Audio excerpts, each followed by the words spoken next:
नारायणं नमस्कृत्वा नरो चैव नरोत्तमं देवीं सरस्वतीं व्यासं ततो जयम् उदीरयेत्। आवासीय विद्यालय सिमुलतला के विद्वान गुणग्राही प्राचार्य परमादरणीय डॉक्टर सुनील कुमार जी अभी अपना सारगर्भित उद्बोधन से आपको उत्प्रेरित करने वाली विदुषी प्राचार्य परमादरणीय डॉक्टर प्रभा दीक्षित जी, हिंदी के वरीय शिक्षक, कवि, व्यंग्यकार, साहित्यकार और महाकवि राकेश परिषद के अध्यक्ष बंधुवर डॉक्टर सुधांशु कुमार जी, इस विद्यालय के अन्य विद्वान विदुषी शिक्षक शिक्षिकावृंद और आप सभी राष्ट्र के भावी प्रतिभावान छात्र छात्राओं, मेरे लिए सौभाग्य का संदर्भ है कि आज इस कक्ष में आपके समक्ष कुछ कहने का अवसर मिला है। मैं विद्यालय प्रबंधन के प्रति अपना आभार प्रकट करता हूं और आप सबका हार्दिक नमन, वंदन, अभिनंदन करता हूं। मित्रों, महाकवि राकेश साहित्य परिषद के तत्वावधान में आयोजित इस एक दिवसीय संगोष्ठी में आपकी उपस्थिति हमारा मनोबल बढ़ा रही है और आप बड़े ही शुद्ध प्रबुद्ध छात्र छात्राएं हैं, यह भी गौरव का संदर्भ है। प्रभा दीक्षित जी ने हिंदी साहित्य से आपका परिचय कराया और हिंदी की कविता, गजल और गीत से रूबरू कराया। मैं आपको हिंदी की ताकत से अवगत कराना चाहता हूं। हिंदी की ताकत, क्योंकि ये हिंदी पखवाड़ा है और महीने भर अनेक कार्यक्रम हुए होंगे। आप सभी जानते हैं 14 सितंबर 49 को हिंदी राजभाषा बनी, राष्ट्रभाषा है और 26 जनवरी को हमारा संविधान लागू हुआ और फिर हिंदी दिवस मन रहा है। लेकिन हिंदी भारत की केवल राष्ट्रभाषा और राजभाषा नहीं, बल्कि यह भारत की संस्कृति की अस्मिता की संवाहिका है।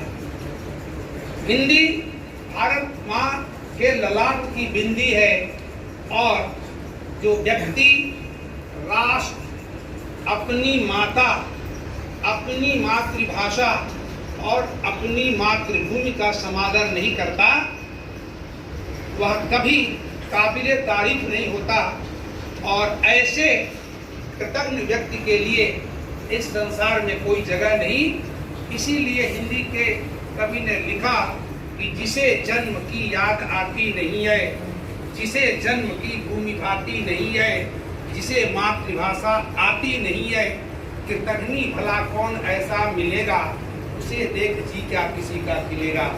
मित्रों, इसलिए आप सभी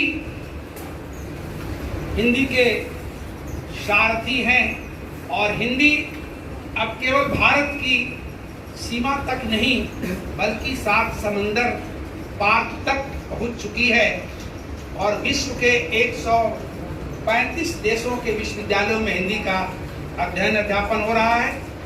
खुद मैं भारत सरकार की ओर से भारतीय सांस्कृतिक संबंध परिषद नई दिल्ली के द्वारा जर्मनी में हिंदी पढ़ाने के लिए गया था और हिंदी की ताकत का एहसास मुझे वहाँ हुआ था। भले ही हिंदी अपने घर में कमोबेश विपक्षित रही हो, लेकिन विदेशों में हिंदी के प्रति मान और सम्मान का भाव है। आज हिंदी का गुणगान हो रहा है और हिंदी कई मायने में नायाब है। अंग्रेजी की विदुषी प्राध्यापिका बैठी हुई हैं वर्षा जी। लोग कहते हैं कि अंग्रेजी में 26 वर्ण हैं, लेकिन मैं कहता हूं 104 हैं। छापे के 26, छापे के छोटे 26, लेखन के 26, लेखन के छोटे बड़े, छापे के छोटे बड़े, अब गुना कर लीजिए 104।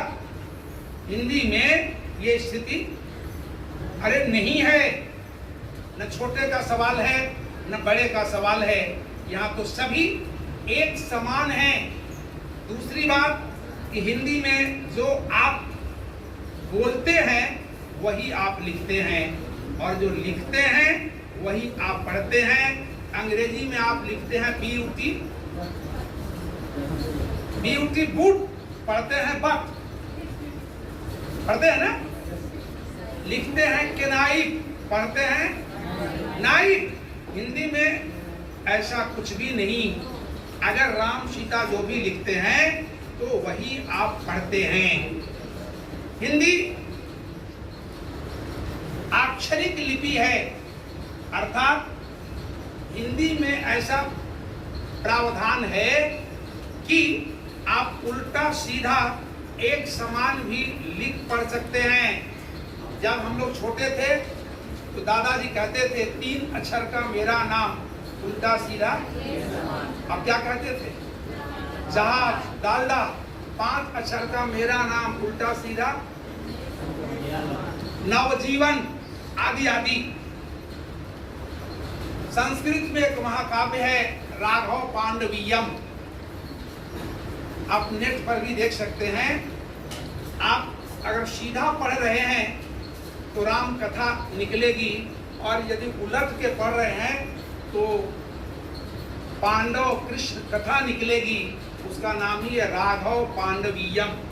यह हिंदी की ताकत है। हिंदी में बहुत सारी खूबियां हैं, लेकिन समय कम है, मैं सारी खूबियों को तो अभी आपको नहीं बता सकता। लेकिन जीवन में यदि आप कुछ करना चाहते हैं, और जीवन में हर व्यक्ति एक चीज चाहता है, उस एक चीज का नाम बताइए क्या है? सफलता। सफलता, वेरी गुड।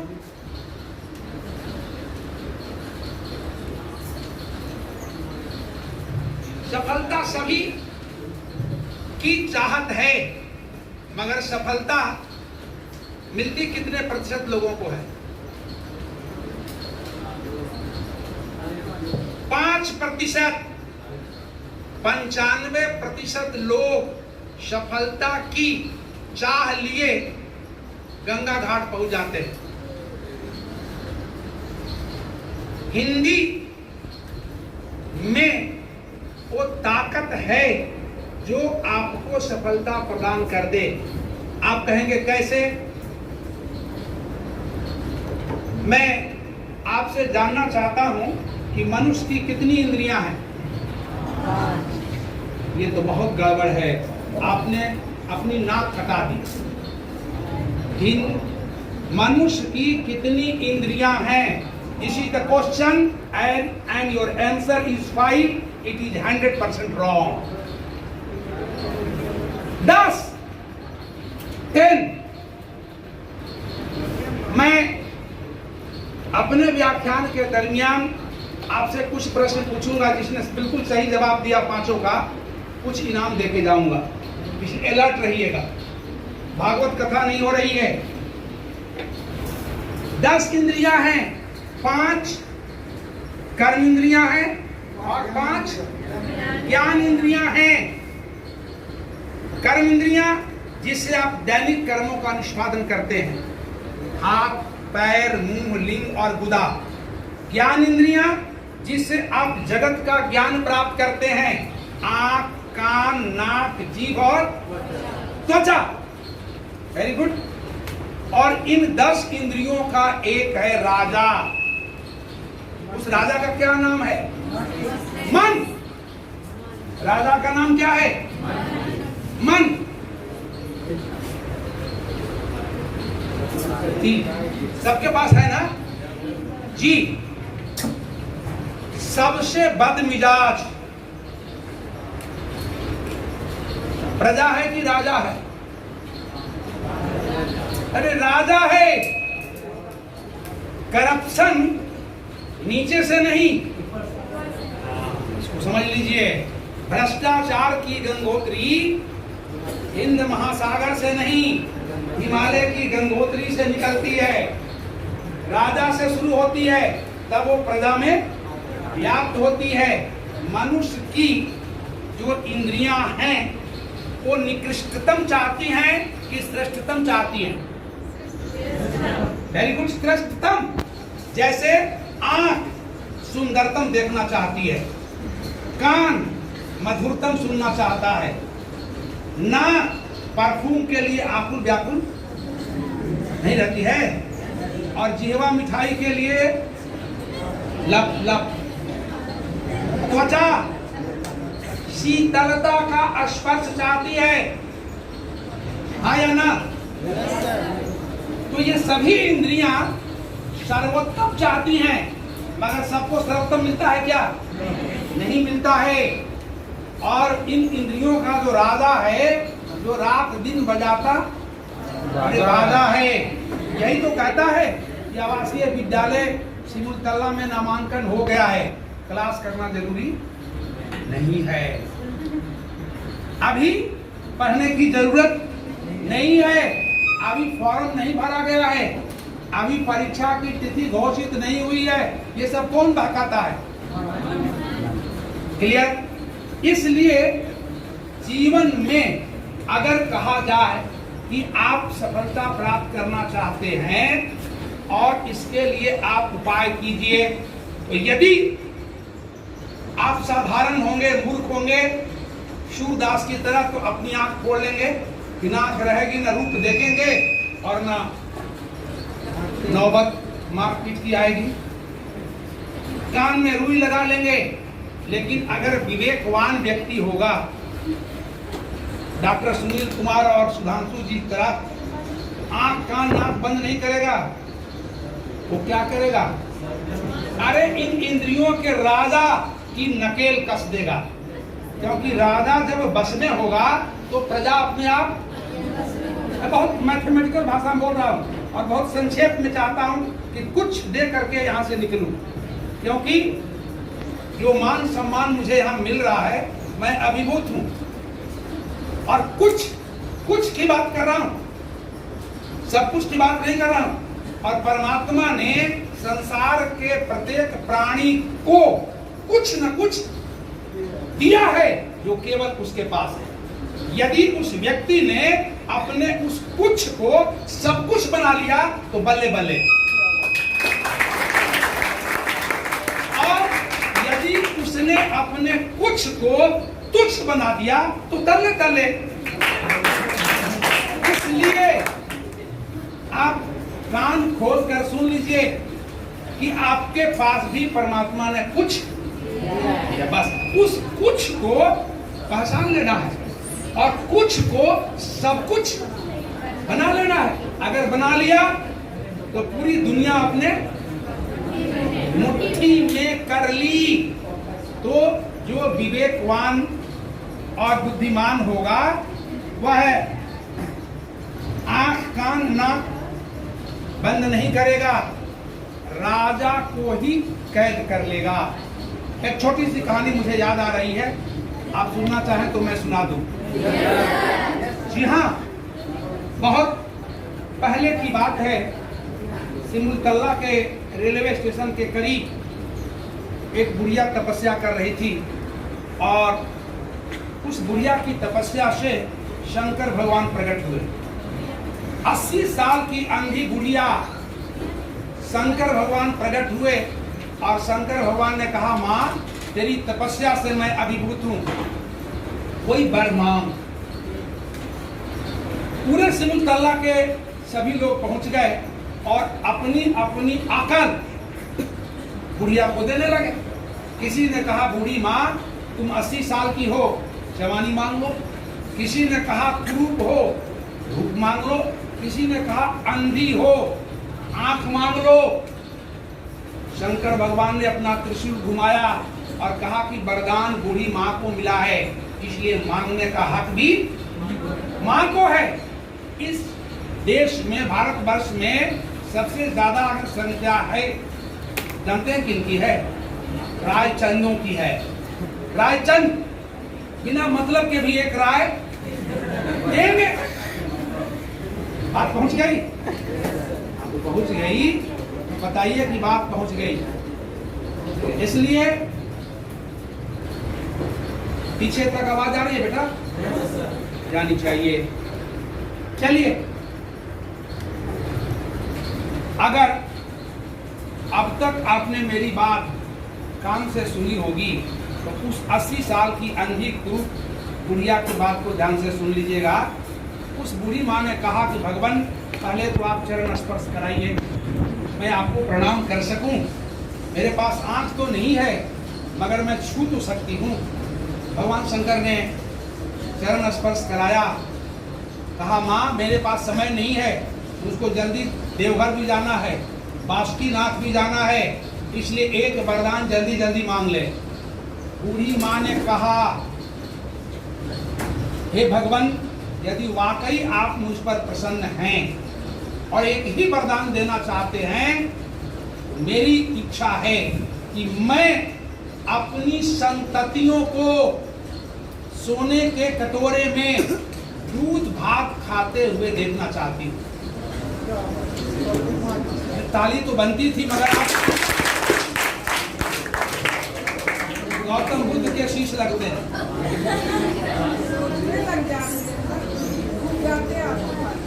मग्न हो जाते हैं। बात समझ में आई?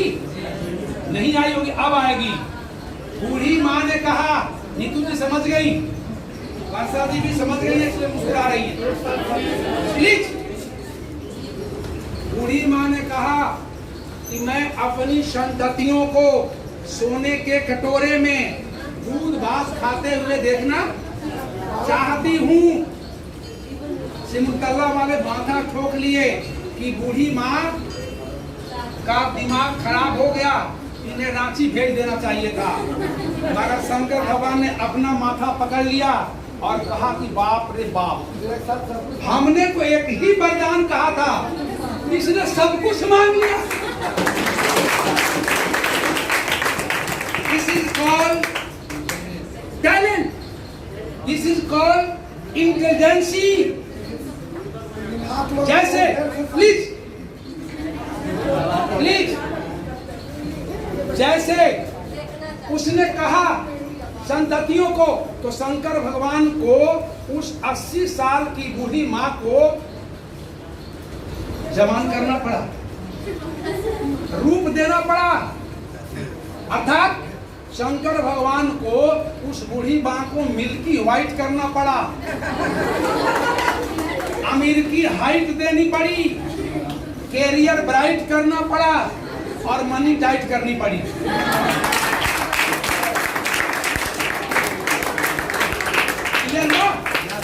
और शादी करवानी पड़ी, गौशाला खुलवाना पड़ा, धन देना पड़ा, तब तो सोने का कटोरा मिलेगा।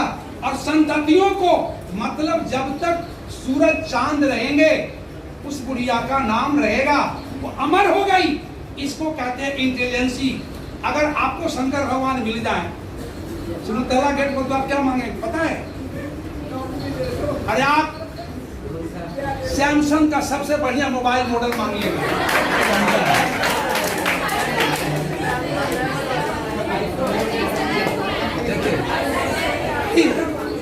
मैं जान रहा हूं, आपके मन और मिजाज को जान रहा हूं बेटा। नहीं, अगर गलती से मिल जाए तो क्या मांगोगे? Knowledge, because knowledge is power. DAV का इंटरव्यू चल रहा था, सुनील बाबू, मैंने लड़के से पूछा व्हाट इज पावर? कहा सर लाठी इज पावर। मैंने कहा नहीं बेटा। कहा कि सर, अरे अब तो आप बोलिएगा ही। दूसरे ने कहा स्वॉर्ड इज पावर।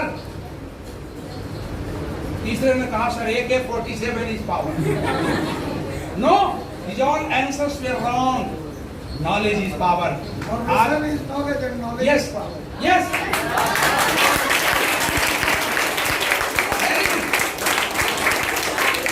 इसलिए सफलता के लिए क्या चाहिए?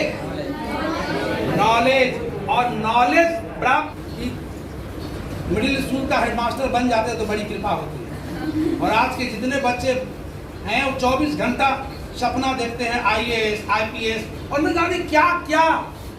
सपना देखना आपका अधिकार है, हम उसमें दखलअंदाजी करने के लिए नहीं आए हैं, लेकिन मन की शुद्धता के लिए जरूरी है उसको नमन करना।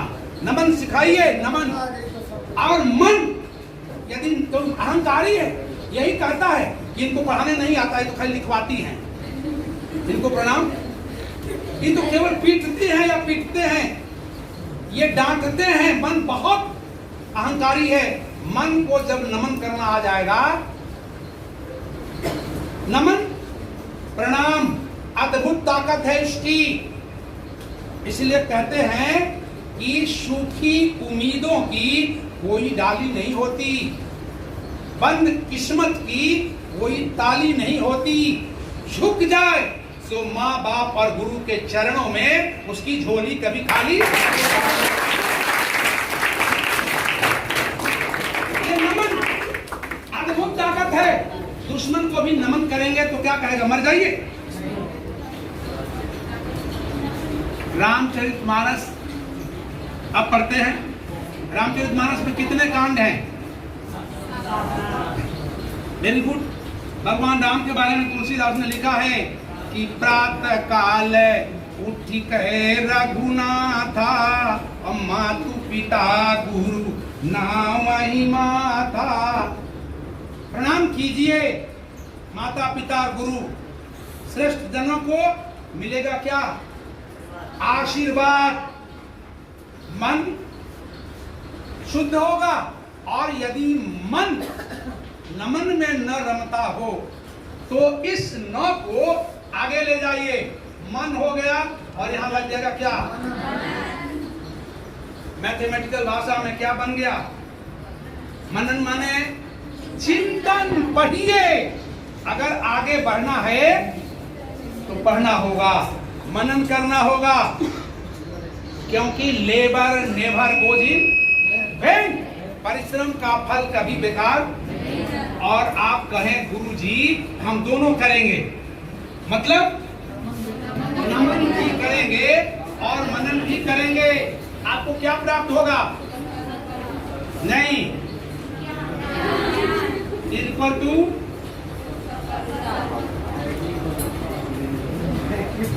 सिद्ध हुआ। नमन प्लस मनन इक्वल टू एक्वायर नॉलेज, ज्ञान की प्राप्ति इक्वल टू। आपके पास यदि ज्ञान है, नॉलेज है, तो आपको नौकरी खोजने की जरूरत है? नौकरी आपको खोजेगी कि आप कहां पर हैं, सिमुलतला में हैं कि देवघर में। लेकिन IAS के इस बार की परीक्षा में शुभम कटिहार ने टॉप स्थान प्राप्त किया है। सभी लोग सम्मान करने के लिए बुला रहे हैं। चिन्मया विद्यालय का छात्र रहा है बोकारो, मैं वहां महीने में 1 दिन जाता हूं, वहां के स्पेशल बुलाते हैं ओनली मोटिवेशनल क्लास के लिए जी। तो जिस दिन आप नमन और मनन से इसको प्राप्त कर लेंगे तो इसको प्राप्त करने की जरूरत नहीं है, ये तो अपने आप हो जाएगी। बात समझ में आ गई? ये हिंदी का शब्द है ना, मन और न। मित्रों, जीवन में कौन बनेगा करोड़पति सीरियल आप भी देखते होंगे, मैं भी देखता हूं। अमिताभ बच्चन ने पूछा था 3,20,000 का सवाल, मैं आपसे दोहराना चाहता हूं। देखते हैं कौन बताएंगे।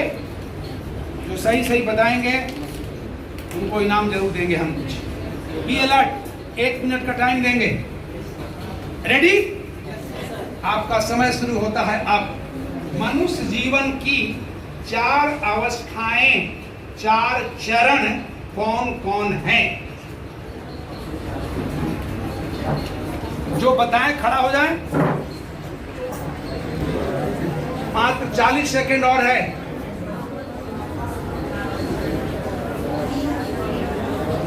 No top. Please please.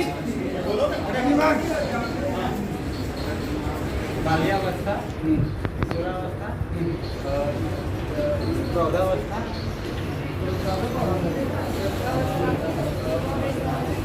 Now your time is over. समय। कौन बनेगा करोड़पति के हॉट सीट पर होते तो लोटा सा मुंह लिए नीचे उतर जाते हैं। ये बहुत कठिन सवाल पूछा था। मनुष्य जीवन की कौन बनेगा करोड़पति में, मैं 5 मिनट में आपको छोड़ रहा हूं। आप बोर तो नहीं हो रहे हैं? क्योंकि मैडम ने बहुत कविताएं सुनाई है। मेरे पास कविताओं का खजाना है ही नहीं, लेकिन कुछ तो देना है।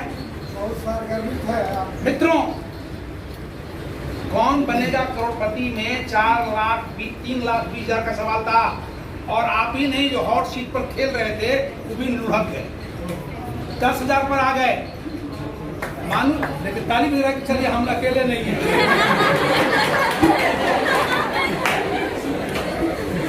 अरे यार,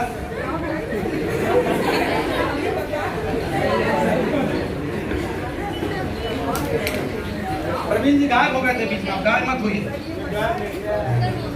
प्लीज।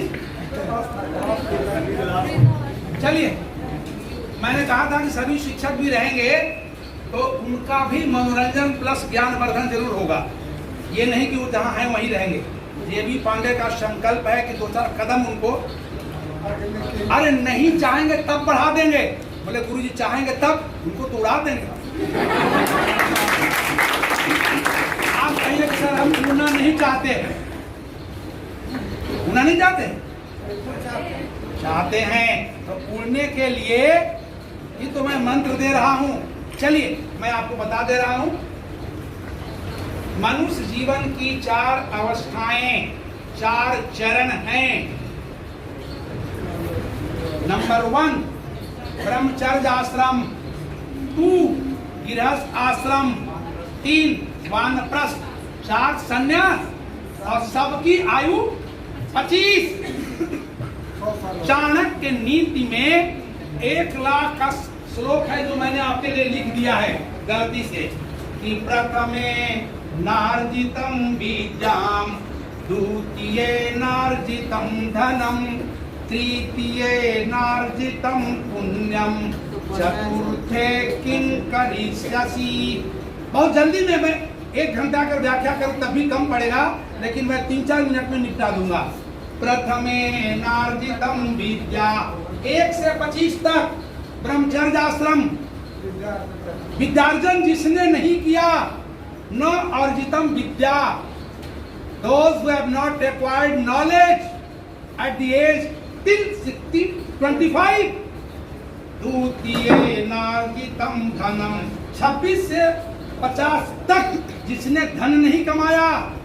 तृतीये नार्जितम पुण्यम, 51 से 75 तक जिसने दान पुण्य नहीं किया। चतुर्थे किं करिष्यसि, वो चौथा पन में क्या करेगा।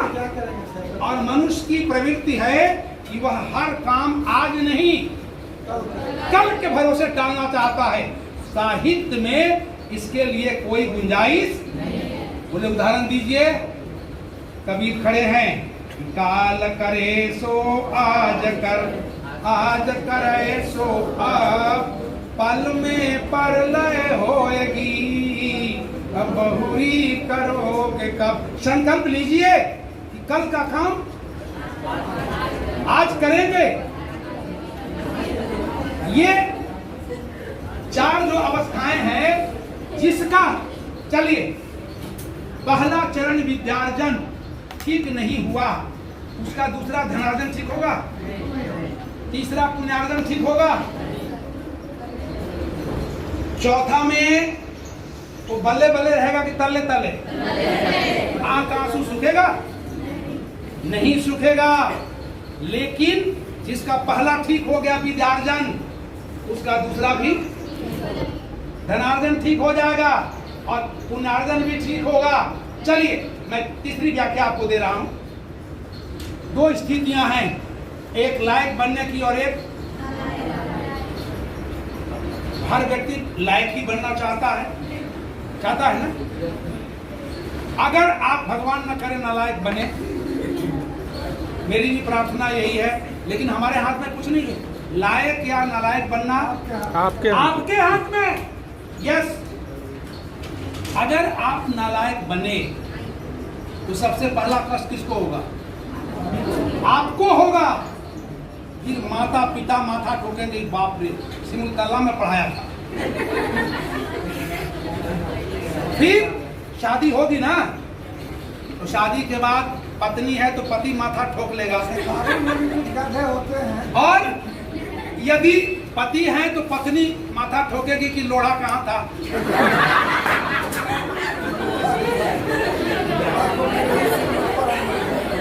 चलिए, अगर बात यही खत्म हो जाती तब भी जेबी पांडे चिंतित नहीं होते।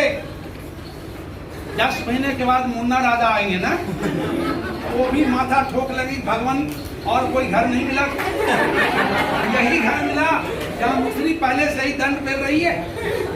मित्रों, ये दूसरी स्थिति, अगर आप लायक बने तो सबसे पहली खुशी आपको होगी, फिर माता पिता को होगी, परिवार को होगी, और शिक्षक भी कहेंगे।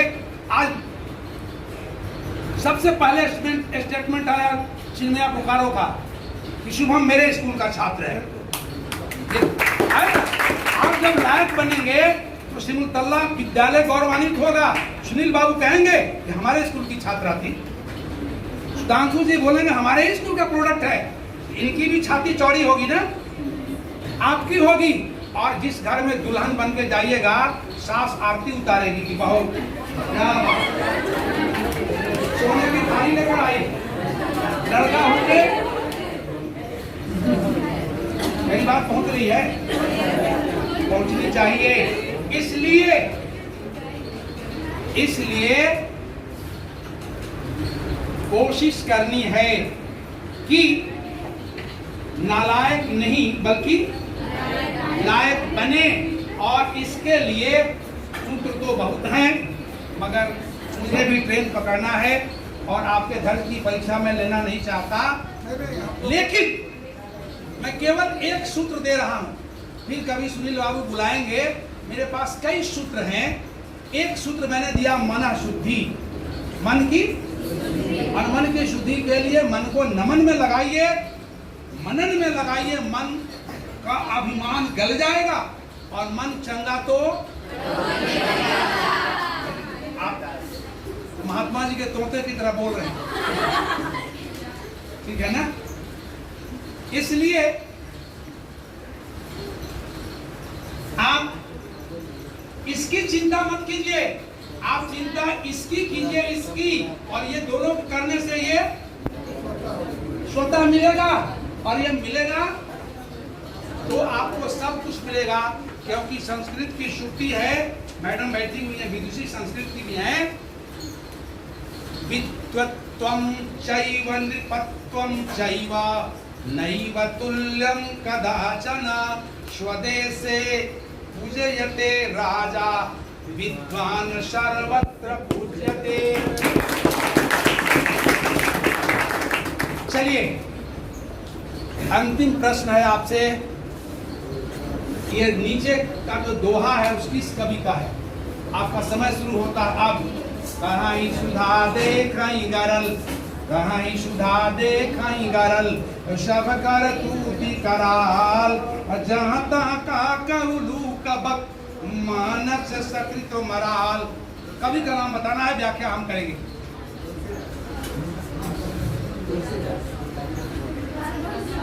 प्लीज वेरी गुड, ताली बजाइए। अपने लिए भी ताली बजाना चाहिए। Very good. व्याख्या बहुत लंबी चौड़ी है, मैं केवल 3 मिनट में निपटा दे रहा हूं। ये मैंने आपके लिए लिखा है। बोले हमको दिखाई नहीं पड़ रहा है, ये अभी दिखाई पड़ेगा। जब अर्थ बता दूंगा तो दिखाई पड़ेगा कि मैंने आपके लिए ही लिखा है। महाकवि गोस्वामी तुलसीदास के रामचरितमानस के अयोध्या कांड 182 182 दोहा है, आप देख लीजिएगा। क्या कह रहे हैं कि कहीं सुधा दे कहीं गरल। तुलसी कह रहे हैं कि संसार में 2 चीजें हैं, सुधा माने और गरल माने विष। अमृत और विष दोनों है। तुलसी ने कहा कि भगवान आपने अमृत को बनाया, लेकिन वो केवल कहने भर के लिए है, कहीं दिखाई देखा ही गरल। संसार में हर जगह अरे गरल ही गरल है। अमृत प्रतीक है अमरत्व का, आचार का, विचार का, संस्कार का, और विष प्रतीक है अनाचार, व्यभिचार, दुराचार और मृत्यु का। आज संसार में कला है कि नहीं, अनाचार व्यभिचार है कि नहीं। तो तुलसी कह रहे हैं कि आपने सुधा कहने के लिए कहीं कहीं मिलता है, सुनिए 2 पाठ मिलता है, ये भी है सुनिए सुधा देखें गरल। कहते हैं कि अमृत केवल कान से सुनने के लिए, और विष सब कर दूध कराल। आपकी हर लीला अजीबो गरीब है। उदाहरण क्या दिया, जहां तहां का उल्लू का बक। संसार में कौआ, उल्लू और बगुला यत्र तत्र सर्वत्र हैं, लेकिन मानस सकृत मराल। मराल का अर्थ बताइए जल्दी। यह अंतिम प्रश्न है। मराल सर, आप कुछ मत बोलिए। आप सभी मराल की तरह हैं। राजहंस, हंस, मराल मन हंस। तुलसी ने कहा कि कौआ, बकुला, उल्लू तो यत्र तत्र सर्वत्र हैं, लेकिन हंस केवल मानसरोवर में पाए जाते हैं।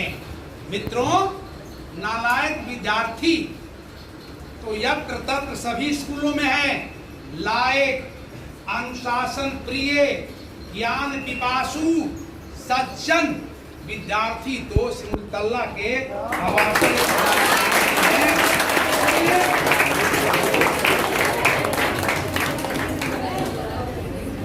ये मैंने आपके लिए लिखा कि आप मराल की तरह हैं।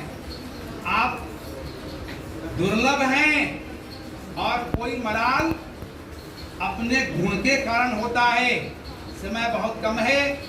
टीचर 5 प्रकार के होते हैं, मैंने लिख दिया है, आपको दिखाई पड़ रहा है। आप मूल्यांकन कर लीजिएगा, व्याख्या का समय कम है।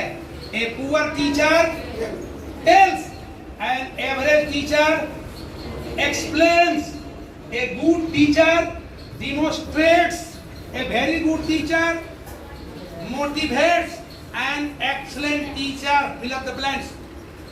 बोले सब हम ही बता दें। Yes, now this is your time. Neetu ji बोलना चाहती है, मगर प्रश्न आपसे नहीं है। वर्षा जी भी बोलना चाह रही हैं, लेकिन शिक्षकों से मेरा कुछ भी नहीं है। लेकिन इसी 5 टीचर हैं कैटेगरी, आप मूल्यांकन कर लीजिएगा। जल्दी पूरा कीजिए। ए poor teacher tells, an average teacher explains, a good teacher demonstrates, a very good teacher motivates, an excellent teacher what? No.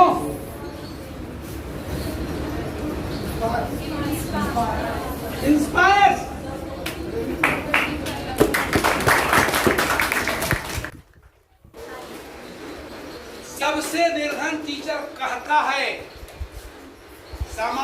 Teacher व्याख्या करता है, गुड टीचर प्रदर्शन करता है,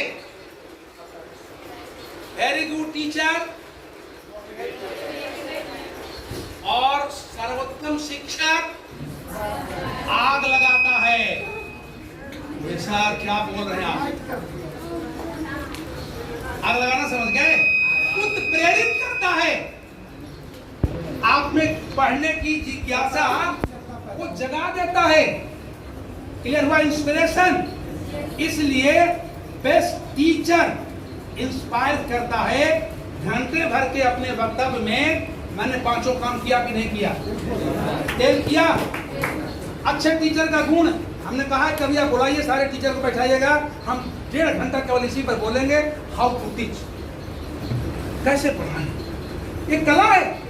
बहुत सारे शिक्षक है 40 साल तक पढ़ाते पढ़ाते मर गए, मगर उनको पढ़ाने लड़का लोग माथा पकड़े रहता था, घड़ी देखता है कि कब जान छोड़ दे। नहीं जी, इसलिए पढ़ाना कला है और इसके कई टेक्निक हैं।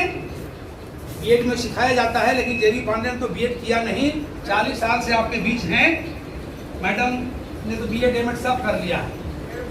बस जी, मैं खत्म कर रहा हूं। तो अच्छे शिक्षक में टेल भी चाहिए, एक्सप्लेनेशन भी चाहिए, डेमो भी चाहिए, मोटिवेशन, और अच्छा शिक्षक इंस्पायर करता है, आग लगाता है। बोले कि आग बुझाने में हम गोल्ड मेडल लिए हुए हैं। बोले कैसे बुझाएंगे? बोले फूंक के बुझा देंगे, और नहीं तो आप निकलिएगा, आपके ज्ञान पर पानी डाल देंगे। आपका ज्ञान आपके पास, हमारा ज्ञान। जेबी पांडे क्या करें? कुछ कर पाएंगे? मित्रों, मैं इन्हीं शब्दों के साथ आपके मंगल में भविष्य की कामना करता हूँ कि आपकी मेरी बातें भारत माँ की बिंदी है, और हिंदी के बड़े प्रखर शिक्षक हैं, बैठे हुए हैं, हिंदी के पास सब है कि बिहारों बिहारी की बिहार वाटिका में चाहे सूर की कुटी में गड़ आसन जमाइए। हिंदी के पास प्रेम करना हो तो बिहारी के पास जाइए, भक्ति हो तो सूरदास अपने पास कुटिया में बुला रहे हैं कि बिहारों बिहारी की बिहार वाटिका में चाहे सूर की कुटी में गड़ आसन जमाइए। देव की देरी पे बैठे दिव्यता निहारिए, या भूषण की सेना के सिपाही बन जाइए। देव की देरी पे बैठे दिव्यता निहारिए, या भूषण की सेना के सिपाही बन जाइए। गलत जगह ताली बजा रहे हैं, ये अपराध। अरे केशव के काव्य में कलोल केली कीजिए, या तुलसी के मानस में डुबकी लगाइए। अन्य भाषा भाषियों मिलेगा मनमाना सुख, हिंदी के हिंडोले में जरा तो बैठ जाइए, ताली तो बजाइए।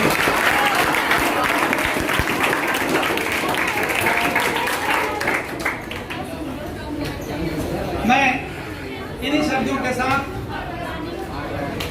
आपके मंगल में भविष्य की कामना करता हूं कि बढ़ें आप मंगलमय पथ पर, रहें तत्व अनुकूल सभी, आगे बढ़ते पीछे को भी रहें देखते कभी कभी। जय हिंद। वक्त की मर्यादा होती है, वरन दिल की हर कशिश अभी बाकी है। आपसे बिछुड़ने का जी नहीं करता, लेकिन वक्त इसकी इजाजत नहीं देता है।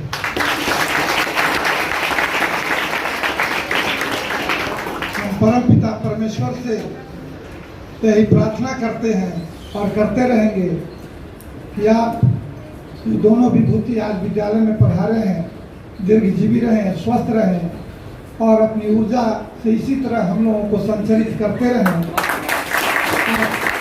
पुनः पढ़ा रहे। इन्हीं चंद शब्दों के साथ मैं अपनी वाणी को विराम देता हूँ और आप सबको हृदय से आभार